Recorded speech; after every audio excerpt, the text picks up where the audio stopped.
What's up everybody, it's your boy. Just kidding, it's your name here. And welcome to Hash World Side Plus. You know California, right? Beaches, sunshine, Hollywood stars trying to sell you fancy water. But guys, there's another side to California you don't see on postcards. We're talking about the small towns, the forgotten corners, the places where things get a little weird. Seriously, we're talking ghost towns, scorching deserts, places where you might not want to be caught after dark. I mean, we're not talking about like a scary movie weird, but like how do people actually live here? Kinda weird. So buckle up, grab your snacks, and get ready for a wild ride. As we explore some of California's most mysterious small towns, we're about to meet some interesting people, see some crazy stuff, and maybe even learn a thing or two about the Golden State's dark side. Let's do it. Alright guys, first stop, Bodie, California. This place is straight out of a history book or maybe a horror movie, depending on how you look at it. Seriously, this whole town is a ghost town, like officially a ghost town. No one lives here anymore and it's been that way for over 100 years. We're talking abandoned houses, empty streets, even a whole saloon just sitting there collecting dust. Imagine walking down the street and it's just you, the wind whistling through the broken windows, and this eerie silence. It's kinda creepy, kinda cool, definitely an experience. You can still see what life was like back in the day. They've got the old schoolhouses, the general store, even the mine shafts where they used to dig for gold. Can you imagine the stories these walls could tell? The gold rushes, the gunfights, the drama. They say Bodie is haunted, and honestly I can see why. You can totally feel the history here, like the people who lived and worked and, yeah, probably died here are still kinda hanging around. I'm not saying I saw any ghosts, but I'm also not saying that.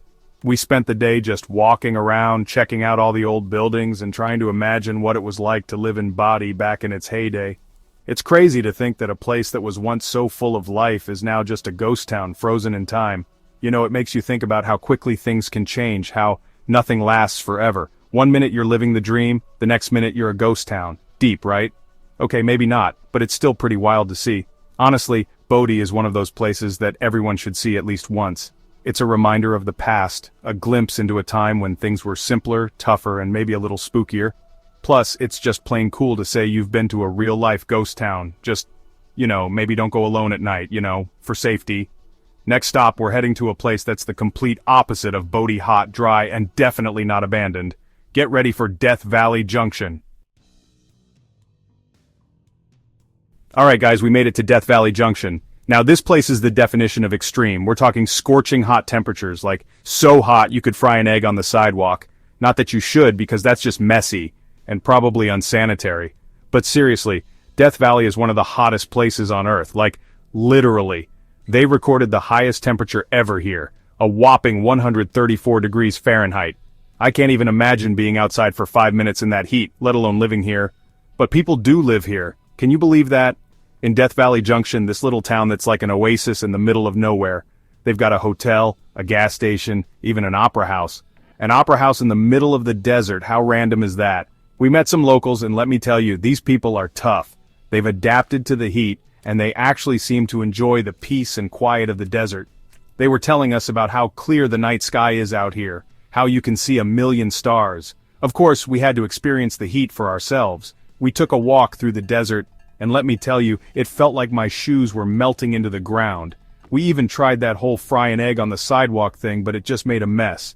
Don't tell anyone I told you to try it. But even though it was brutally hot, there was a certain beauty to the desert. The vast, empty landscape, the rugged mountains in the distance, the silence. It was almost spiritual. It's amazing how nature can be so harsh and so beautiful at the same time. Death Valley is a powerful reminder that we're not always in control, that sometimes you just have to respect the power of Mother Nature.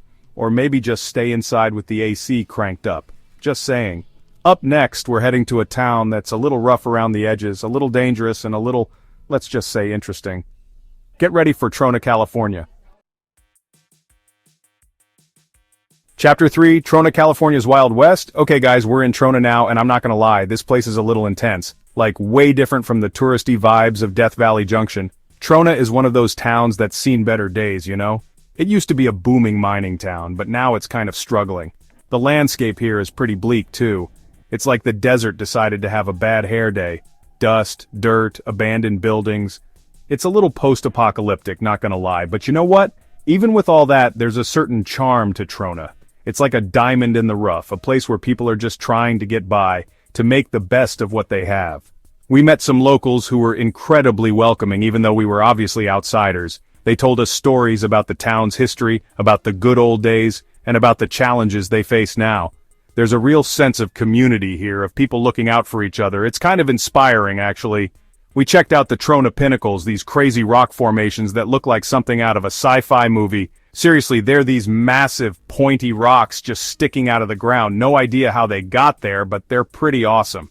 Trona is a reminder that there's beauty to be found everywhere, even in the most unexpected places. It's a reminder that people are resilient, that they can adapt and thrive even in the toughest of circumstances. It's also a reminder to maybe be careful where you step, because those Trona Pinnacles look pretty sharp. Next stop, we're heading to a town that was once a glamorous vacation destination, but now it's, well, let's just say it's seen better days. Get ready for Bombay Beach, California. Chapter 4, Bombay Beach. From Paradise Lost to something else. Alright guys, we made it to Bombay Beach, and this place is, well, it's something else. Imagine a beach town that's been left to bake in the sun for a few decades. That's Bombay Beach. Back in the day, this place was the spot to be. People flocked here to swim, sunbathe, and party on the shores of the Salton Sea. Now, not so much. The Salton Sea has shrunk, the water's receded, and what's left isn't exactly what you'd call inviting. We're talking abandoned houses, rusted-out cars, and a whole lot of sand. It's like someone took a perfectly good beach town and hit the fast-forward button on its life. But you know what? There's a certain beauty in the decay, a kind of post-apocalyptic charm. It's like walking onto the set of a movie about the end of the world, but without all the zombies. Hopefully. We met some locals who are trying to revitalize the town, to bring back some of its former glory. They're artists, musicians, and free spirits who are drawn to Bombay Beach's unique energy. They're creating art installations, hosting music festivals, and trying to turn this forgotten town into a haven for creativity and self-expression. It's actually pretty inspiring. We spent the day exploring the abandoned buildings, checking out the art installations, and just soaking up the weird, wonderful atmosphere of Bombay Beach. It's a place where you can be yourself, where you can let go of all the rules and expectations of the outside world. It's a reminder that even in the most unexpected places, even in the midst of decay and abandonment, there's always hope, always beauty, and always the potential for something new and amazing to bloom. Next stop, we're heading to the most remote town on our list, a place so isolated it's practically off the grid. Get ready for Darwin, California. Chapter 5, Darwin population not many. Alright guys, we made it to Darwin, California, the final stop on our California mystery tour. And let me tell you, this place is remote. Like really remote. We're talking middle of nowhere, end of the road, no cell service, remote. Seriously, we had to drive for hours on a dirt road just to get here. I'm pretty sure we saw a tumbleweed roll by at one point. It was like something out of an old Western movie. Darwin is so small, it's barely even a town.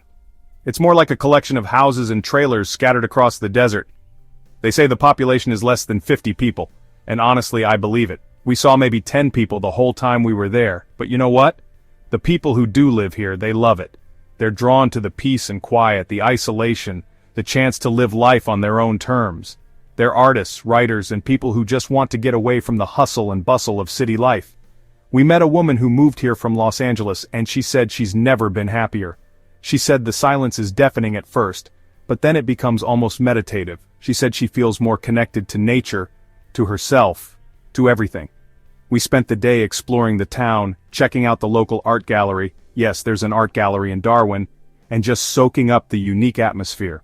It's a place where time seems to stand still, where you can slow down, breathe deep, and just be. It's a reminder that there's beauty in simplicity, in solitude, in disconnecting from the world and reconnecting with yourself. It's a reminder that sometimes the most fulfilling experiences are the ones that take us far away from everything we know. So that's it for our California adventure. We explored ghost towns, scorching deserts, and isolated communities. We met some amazing people, saw some incredible things, and learned a lot about the hidden side of the Golden State. Thanks for coming along on this crazy ride through California with me. I hope you guys enjoyed seeing the weird, wild, and wonderful side of the Golden State. Make sure you subscribe to #WorldSide Plus for more adventures because trust me, we're just getting started. Don't forget to smash that like button if you enjoyed this video, and let me know in the comments which town you thought was the most interesting.